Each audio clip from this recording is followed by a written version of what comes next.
Hi అన్న. Hi రోమి. అన్న నేను వస్తున్నా, ఆగండి.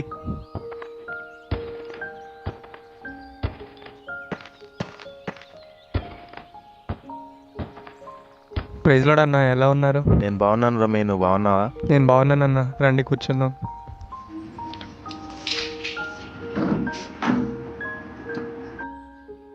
ఏంటి రోమి, చాలా రోజులైంది కనిపించక, చర్చికి కూడా రావట్లేదు. అవునన్న, చర్చికి రావాలనిపించడం లేదు, మనసు కూడా బాగాలేదు. కనీసం ఇంట్లో ఉండి ప్రేయర్ చేసుకుంటున్నావా? బైబిల్ చదువుకుంటున్నావా? ఎట్లా ఉంది నీ ఆత్మీయ జీవితం? అస్సలు ప్రేయర్ చేసుకోవాలనిపించడం లేదన్న. బైబిల్ తెరిస్తే చాలు తలనొప్పి వస్తుంది. అట్లా అంటే ఎలా రోమి? బైబిల్ చదువుకుంటేనే నీ మనసు బాగుంటుంది, నీ తలనొప్పి కూడా తగ్గుతుంది. రోజు బైబిల్ చదువుకో రోమి, దేవుడు నీతో మాట్లాడతాడు, నీ జీవితాన్ని సరిచేస్తాడు. ఏమో అన్న, నాకు చాలా కష్టంగా ఉంది. ఏం చేయాలో అర్థం కావట్లేదన్నా. ఏం కాదు రోమి, నువ్వు టెన్షన్ పడకు, మేము ప్రార్థన చేస్తాము. రోజు బైబిల్ చదువుకో, ప్రార్థన చేసుకో, దేవుడే నీకు సహాయం చేస్తాడు, దేవుడే నేను చర్చికి నడిపిస్తాడు. బైబిల్ చదవడం మాత్రం మర్చిపోవద్దు.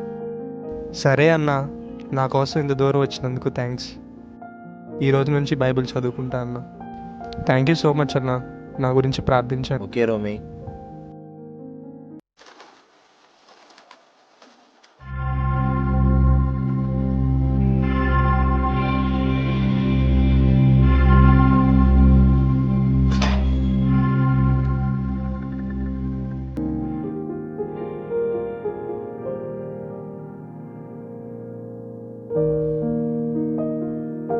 ప్రైజ్ లార్డ్ అన్న. Praise Lord Romi. ఎలా ఉన్నావు రోమి? చాలా సంతోషంగా ఉన్నా అన్న. నిజంగా దేవుడు నడిపించాడన్న. 4 రోజుల నుంచి ఎదురు చూస్తూ ఉన్నా అన్న చర్చికి రావాలని. చాలా సంతోషం రోమి. చర్చ్ అంతా నీకోసం ప్రార్థన చేశాం. పదా, చర్చ్ స్టార్ట్ అయింది. Praise Lord brother. Praise Lord brother. Praise Lord brother, రండి, చర్చి స్టార్ట్ అయింది, లోపలికి వెళ్దాం.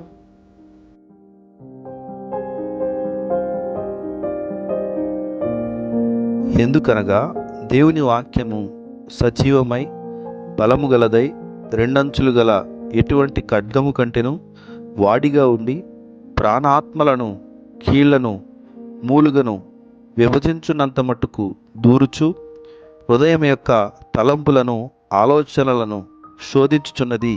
బైబిల్ చదవడం వల్ల మనకు చాలా ఉపయోగాలు ఉన్నాయి. బైబిల్ చదవడం వలన మనం పాపానికి దూరంగా ఉంటాం. మన దేవుడు మనం పరిశుద్ధంగా జీవించడానికి సహాయం దయచేస్తాడు. ఈ లోకానుసారంగా కాకుండా చక్కగా దేవునికి దగ్గరగా దేవుని ప్రజలతో కలిసి మనం సంతోషంగా పరిశుద్ధంగా జీవించగలం.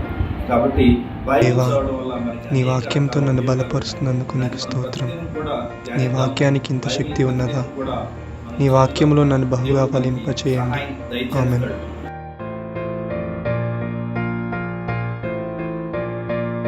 సంతోషంగా ఉంది బ్రదర్.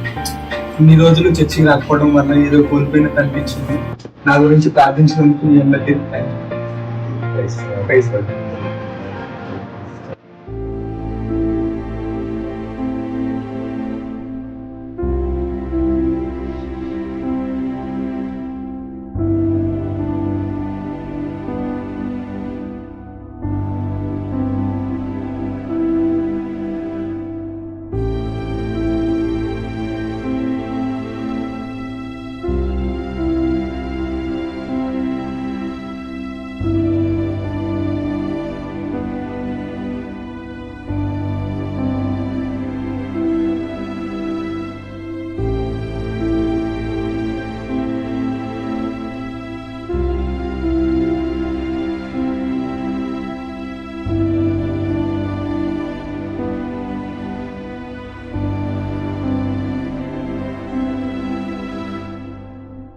వ్యక్తిగత బైబిల్ ధ్యానం మరియు వ్యక్తిగత ప్రార్థనా జీవితం అనేవి ఒక విశ్వాసి ఆత్మీయ జీవితానికి శ్వాస నిశ్వాస లాంటివి.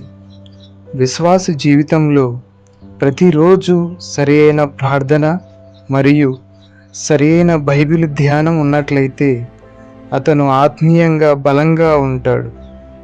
వీటితో పాటు క్రమం తప్పకుండా సంఘ సహవాసం కలిగి ఉండటం చాలా ప్రాముఖ్యమైన విషయం.